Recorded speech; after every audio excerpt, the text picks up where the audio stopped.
पिछोड़न जे घाना रहा ही रहा, जख्मी पुराना रहा ही रहा।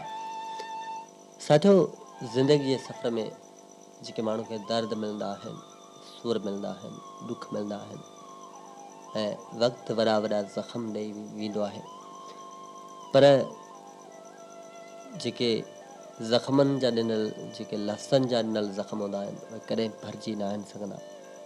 हूअं त जिस्मानी जेके ज़ख़्म आहिनि उहे वक़्तु मिटे वेंदो आहे, पर कंहिंजे लफ़्ज़नि जा ॾिनल वढनि जो को मरहम न आहे हूंदो। उन करे ज़िंदगी जे सफ़र में कॾहिं कंहिंखे कड़ा वेहण न ॾिजो, चाहे उहो अव्हां सां केतिरी बेवफ़ाई छो न करे। ऐं ज़िंदगी जे सफ़र में हूअं बि मुख़्तसिर ज़िंदगी जो सफ़र आहे, उहो आहे मोहबतूं विरहाइण जे लाइ। माण्हू अलाए छो उन ज़िंदगी जे मुख़्तसिर सफ़र खे नफ़रतनि जी नज़र करे छॾींदा आहिनि, अनाऊं पालींदा आहिनि ऐं दिलनि में वेर रखंदा आहिनि।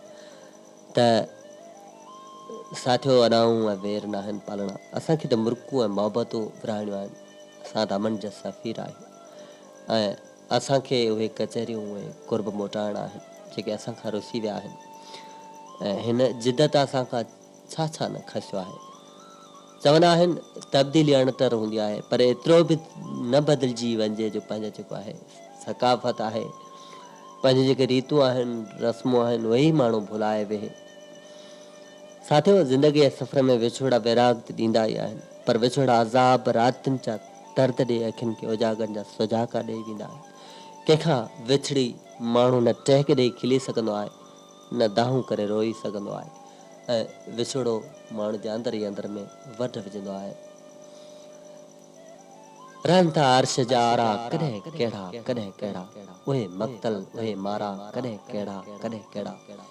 हलो प्रभात जा पिया को जो मैखाने जो दर खोलियो, उञारा सांग हिन सारा कॾहिं कहिड़ा कॾहिं कहिड़ा।